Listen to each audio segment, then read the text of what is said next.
Caros alunos, tudo bem com os senhores? Espero que sim. Pessoal, essa é a nossa sexta aula de tópicos de contabilidade e antes de apresentar o resumo, o conteúdo da aula, apenas um feedback em relação à atividade da Marfrig, aquele caso, após avaliação, tabulação, não houve muita divergência em relação às respostas, ou seja, elas estavam em média dentro do esperado. E com relação à segunda parte da atividade, que é aquela pesquisa em nota explicativa, procurando os derivativos, que foi comentado, e alguns alunos infelizmente não entregaram essa atividade. É importante saber como as empresas utilizam e quais derivativos as empresas utilizam para gestão de risco. Quem não viu ainda aquele vídeo da professora Berenice em relação à utilização dos derivativos pelas empresas, eu recomendo, pois tem a aplicação, é, tem, a, tem exemplos de aplicação. Tudo bem? Bom, para hoje eu gostaria apenas de reforçar aquela parte de precificação de opções e eu vou retomar o exemplo que eu apresentei na aula passada e eu apresentei no Excel e tinha comentado, não vou apresentar a solução pela tabela Z, mas pensando bem, considerando que eu já tenho material e que é simples, eu decidi adicionar na nossa aula e explicar resumidamente. Na verdade, considerem como uma continuação daquela precificação de opções. Eu apresentei a solução pelo Excel e já disponibilizei no eDisciplinas. E agora apenas um complemento para você visualizar na tabela Z. É bem simples. Vou fazer a correção do exercício 2 e depois falar rapidamente sobre swap. O swap, em cursos anteriores, eu tratei de avaliação também, mas a parte de avaliação ela demanda muito tempo. Quem tiver interesse, eu posso sugerir leitura do livro de Manual de Contabilidade e Tributação de Instrumentos Financeiros. Tem uma seção que trata, algumas páginas que tratam da avaliação, mas eu não vou entrar nesse ponto em função da restrição do tempo.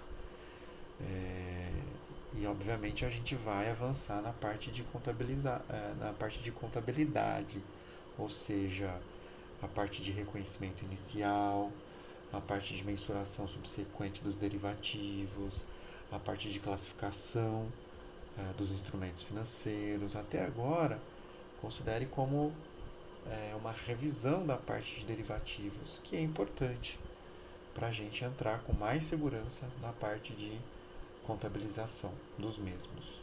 Tudo bem?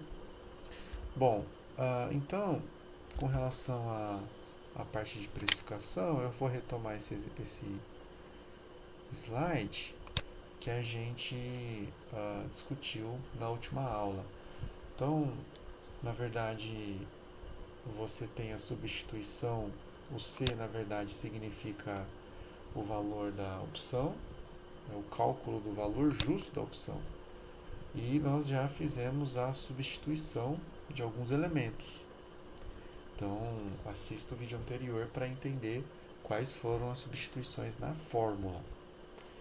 E D1 e D2 foram calculados. Também comentei na aula passada, na videoaula passada. E também você pode encontrar a planilha com a memória de cálculo, com o cálculo de ambos, D1 e D2. Fazendo a substituição, você tem o D1, que tem uma distribuição normal, e o D2, que também tem uma distribuição normal. Assumindo que ambos têm distribuição normal, a gente pode utilizar a tabela Z. Tudo bem? Bom, nesse ponto, a gente vai precisar da tabela Z. Nós temos o elemento de menos 0,0836, no qual nós assumimos que tem a distribuição normal, e o mesmo vale para menos 0,2336. Nós estamos assumindo que ele tem a distribuição normal. Se eles têm a distribuição normal, o que a gente precisa fazer agora? Consultar a tabela Z. A tabela nos dá a área entre menos infinito e um dado valor z. Em outras palavras, a tabela Z nos dá a probabilidade de z ser inferior a um determinado valor z. Então, essa interpretação da tabela é importante. Lembra, você pode trabalhar com área, probabilidade. É isso que a gente precisa buscar. Como? Então vamos lá. Eu vou fazer aqui a minha normal. Tentar caprichar. Então essa é a minha distribuição normal. Acho que ficou melhor em relação à aula passada, hein? Z, tá bom? E aqui eu tenho o zero. E aí, ao plotar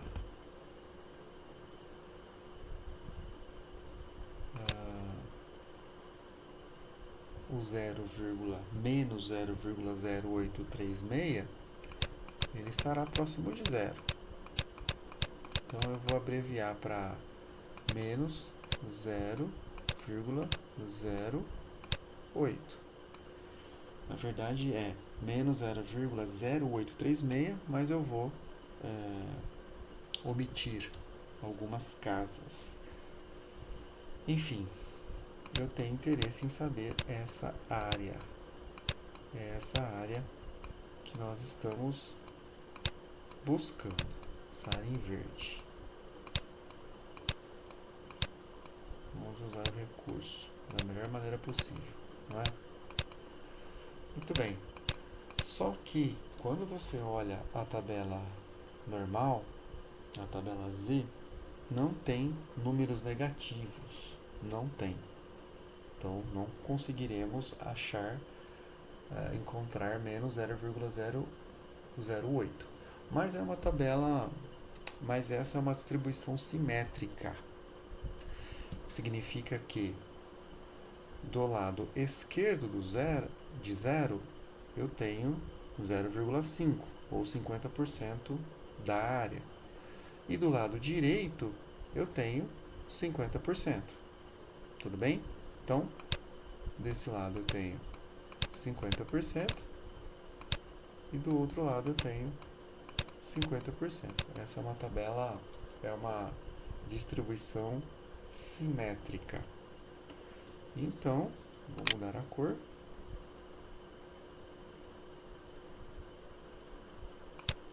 Aqui, do lado direito do zero, eu tenho 0,08. E agora, eu posso olhar na tabela Z a área equivalente a essa marcação. Eu vou encontrar essa área.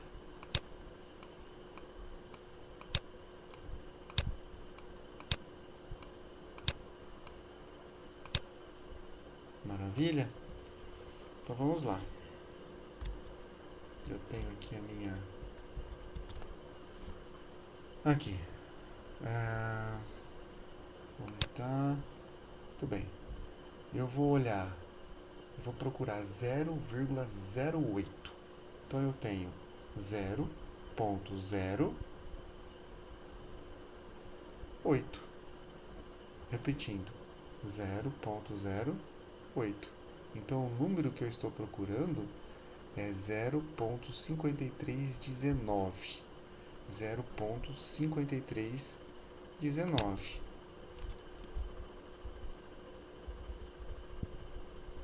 Não acredito que nós perdemos a nossa linda distribuição normal. Perdemos. Eu vou rapidamente refazer. Tela em branco. Não contava com isso, mas tudo bem. Podemos ser mais objetivos nesse momento. Então eu tinha traçado o 0,08. Então, esse é o 0. Esse é o menos 0,08. Tá certo? Que eu não posso procurar na tabela Z. Então, essa é uma distribuição simétrica. Eu procurei o 0,08 que está aqui. 0,08. Tudo bem? Eu vou encontrar, ao olhar na distribuição ou na tabela Z, eu vou encontrar, agora eu vou mudar a cor, essa área.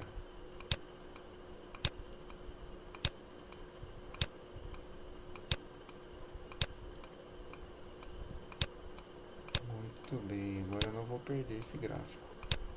Não posso perdê-lo. E essa área, na verdade, seguindo a interpretação que nós comentamos anteriormente da tabela Z, qual é a interpretação? A tabela nos dá a área entre menos infinito e um dado valor Z. Qual é o valor da área? Nós encontramos na tabela, você lembra? 0,5319. É o valor que nós encontramos. Tudo bem? Mas eu quero, veja bem, eu não quero essa área, eu não quero essa probabilidade. Qual é a área que eu tenho interesse? A área que eu tenho interesse é essa aqui, ó. Como é que eu vou pintar agora para ficar fácil de visualizar aqui, ó, na vertical.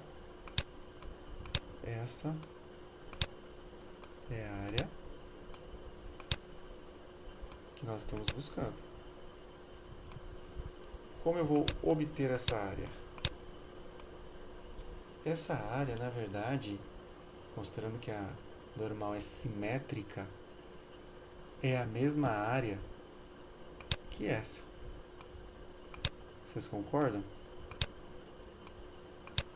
É a mesma área.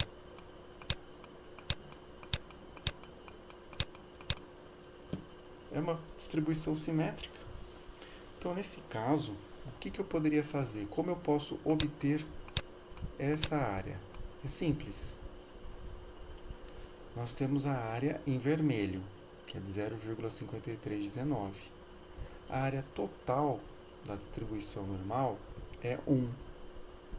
Então, se você fizer 1 menos 0,5319, você tem exatamente 0,4681, que é o elemento, que é o número que nós estávamos procurando. É a área que nós estávamos procurando.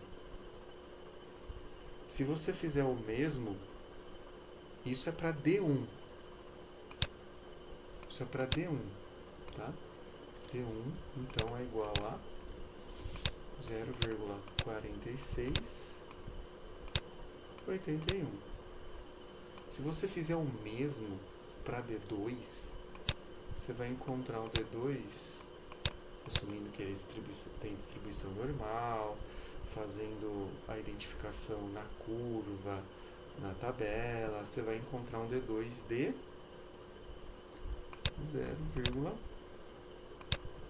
0,4090. Faça em casa e se você não conseguir, obviamente, você pode perguntar. Tudo bem? Então, fazendo isso, você tem, como eu disse, a área do D1 0,46 e a área do D2 0,4090 e assim a gente tem o valor da opção de 1,97. E esse é o complemento que eu gostaria de passar para vocês, ou seja, fazer a precificação utilizando a tabela. Certo? Qualquer dúvida eu estou à disposição. Com relação ao segundo, opções, com 50 opções de venda, vamos ler rapidamente e a gente já faz a resolução. Então, admita que em certa data foram negociadas 50 opções. 50 opções. De uma empresa na B3, com vencimento para 30 dias, o preço de exercício é de 20 por ação e o prêmio pago pelo negócio foi de 40 por ação. Perguntas: qual a expectativa do titular, do lançador, quem possui uma obrigação, qual o resultado caso a ação esteja sendo negociada a 18 no exercício e qual o resultado final caso a ação esteja sendo negociada a 23 no mercado à vista na data de exercício. Então, basicamente, são questões para pensar sobre o funcionamento das opções de venda, nesse caso. Bom, a solução eu tenho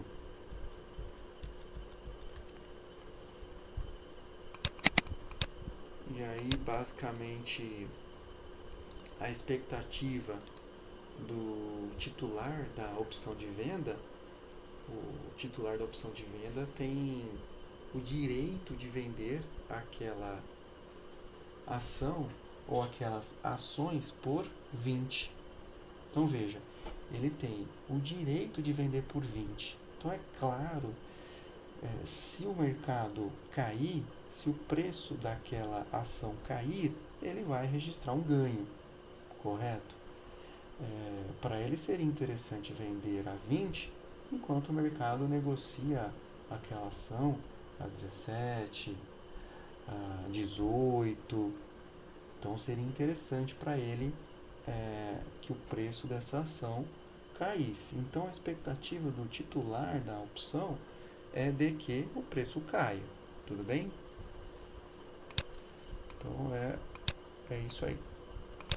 Com relação ao titular, ao lançador, desculpe, ele tem exatamente a expectativa contrária, ou seja, de que o preço da ação vai subir. E nesse caso, o titular não exerceria a opção e o lançador ficaria com o valor do prêmio que ele recebe no ato do contrato. Quem tem a obrigação nesse caso é o lançador, ele tem a obrigação de comprar, enquanto o titular tem o direito de exercer. Ele pode escolher. Esse foi um ponto que a gente comentou em aula. Caso o preço da ação esteja sendo negociado em 18, o que vai acontecer? O valor recebido na venda é de 20. Ou seja, ao exercer a sua opção de venda, o titular recebe 20. Digamos que ele precisa comprar essa ação no mercado. E qual é o custo dessa ação? 18. O prêmio pago, quanto ele pagou ao lançador? 0,4 por ação. Portanto, o resultado por ação é de 1,6. Nesse caso, considerando as 50 opções, o resultado final seria de 80. Um ganho de 80 para o titular. Se o preço subir, ou seja, for mais interessante, se for um negócio mais interessante para o lançador, obviamente o titular da opção não vai exercer o seu direito de venda. Ele não vai vender por 20, sabendo que o mercado está negociando aquela ação por 23. Então, ele não vai exercer. Nesse caso, ele não compraria as ações no mercado e ele perderia apenas o prêmio. Então, 0,4 por 50, ele perderia 20. Tudo bem? É um exercício, como eu disse anteriormente, simples. Mas qualquer dificuldade, qualquer dúvida, vocês podem enviar mensagem. Tudo bem? Bom, e agora para a terceira parte da aula, terceira e final, nós temos as opções, né? E basicamente,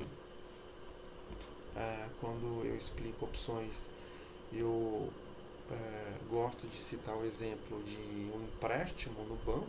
Então, digamos que a pessoa fez um empréstimo no banco para comprar a casa dos sonhos, não é? E aí ela pegou o empréstimo do banco e se comprometeu a pagar principal mais juros. Juros a uma taxa flutuante, uma taxa variável. E o que pode acontecer nesse cenário? Podemos imaginar que a taxa vai subir, não é? A pessoa que pegou o empréstimo fez uma análise econômica, uma análise do ambiente econômico e percebeu que a taxa pode subir. E isso implica em um maior desembolso de fluxo de caixa para, para a pessoa. E nesse caso, o que fazer? Ainda estamos no cenário de risco. É gestão de risco, gerenciamento de risco. Olha, estou visualizando que essa taxa pode subir, essa taxa está influenciando o meu desembolso financeiro. Posso ter um gasto maior em função dessa taxa de juros e eu preciso me proteger. Como eu posso fazer isso? Buscando derivativos de proteção. E esse é o caso justamente do swap. O swap significa troca, pessoal, é uma troca. Então, é uma troca de riscos entre duas partes. Obviamente, se você tem a expectativa de que a taxa vai subir, certamente para fazer esse contrato, para celebrar esse contrato, você precisa encontrar uma parte que acredita no sentido contrário, ou seja, de que a taxa vai diminuir. Então, esse é o primeiro ponto. Outros pontos que merecem destaque, então, normalmente essa é uma estratégia financeira usada para proteção e você encontra agentes que concordam em trocar fluxos de caixa de forma pré-estabelecida, seguindo o que foi estabelecido no contrato. Normalmente esses contratos têm um valor principal, conhecido também como valor nocional.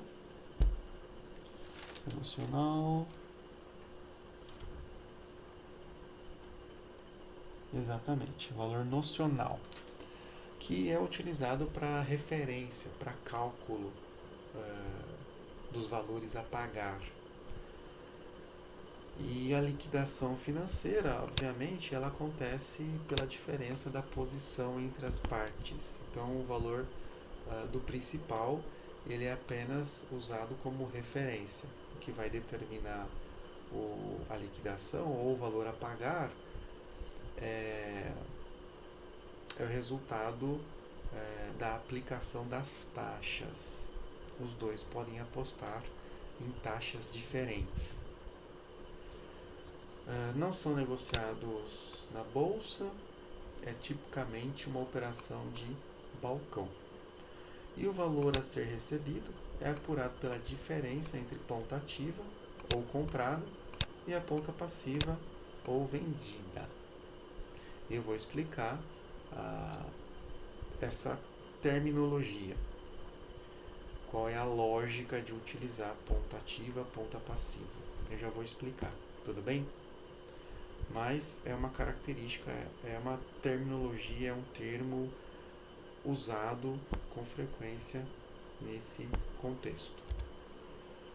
O benefício do derivativo é a redução do custo financeiro, então a empresa que busca isso para se proteger contra, como eu já disse, riscos, oscilação de taxa, então pode ser utilizado como hedge, o swap. E um exemplo apenas para a gente ilustrar, depois a gente pode recorrer a casos que as empresas utilizam, podemos continuar trabalhando ao longo da disciplina, swap, mas a gente vai observar um exemplo mais simples para entender a lógica, o funcionamento desse tipo de contrato. Então vamos imaginar que temos um contrato de swap, CDI pré a taxa de 20%. Para 360 dias e o valor de referência ou nocional é de 100 mil. Tudo bem? Isso. Bom, temos duas partes, duas pontas. Nós temos o investidor aqui, comprado na pré. Esse investidor comprado na pré, o que significa isso, né? Quando você ler comprado na pré, significa que ele vai receber a taxa pré. E isso equivale à ponta ativa. Tudo bem? Se ele vai receber, se ele está comprado na pré, ele vai receber a taxa pré, entenda como um valor a receber. Portanto, isso significa dizer que ele é a ponta ativa, nesse caso. Se esta é a ponta ativa, a ponta passiva deste investidor é pagar a CDI. Então veja, ele tem que receber a pré, e essa taxa pré foi estabelecida em 20%, e nesse caso, considerando o período de um ano, que é o ano comercial, o prazo do contrato, o investidor receberia 20 mil ao final do contrato. Na verdade, não significa que ele vai receber. A taxa pré é aplicada ao valor de referência para apurar a posição desse investidor. Então, está escrito receberia, mas na verdade essa taxa é utilizada para calcular a posição desse investidor. E ele assume a obrigação de remunerar a outra parte a CDI. E nesse caso, o CDI foi de 25%. Tudo bem? Então vejam, a ponta, quando a gente analisa o investidor comprado na pré, significa que ele vai receber a taxa pré e, portanto, é a ponta ativa. E a ponta passiva deste investidor é justamente pagar a CDI. Do outro lado, nós temos o investidor comprado no CDI. O que significa isso? Ele tem o direito de receber CDI, ou seja, essa é a sua ponta ativa. E a ponta passiva é pagar a taxa pré. Então, essa ideia de ponta ativa ou ponta passiva depende de quem nós estamos analisando. Nós estamos analisando o investidor comprado no CDI? Ótimo. Então, essa é a sua ponta ativa, ou seja, ele espera receber 25% em relação ao valor de referência. Na verdade, esses 25% são utilizados para cálculo da posição desse investidor. Tudo bem? Na verdade, o investidor comprado em CDI, ele tem um ganho de 5 mil. No final do contrato, na liquidação do contrato, a gente faz a comparação da posição dos dois investidores. O investidor comprado na pré, ele apostou nessa taxa. O investidor comprado no CDI, ele apostou em uma taxa que oscila, ou uma taxa flutuante, e essa taxa foi maior. Nesse caso, considerando a posição dos dois, o investidor comprado em CDI teria um ganho de 5 mil. Bom, basicamente esse é um exemplo simples apenas para a gente visualizar como funciona um contrato de swap e guiado por expectativas diferentes dos dois investidores. E nesse caso, a liquidação da posição no final, obviamente, vai favorecer um dos investidores. Nesse caso, foi o investidor comprado o CDI, considerando que foi uma taxa maior. Tudo bem, pessoal? Bom, esse é o recado de hoje. Eu agradeço a todos pela atenção e até a próxima. Um abraço.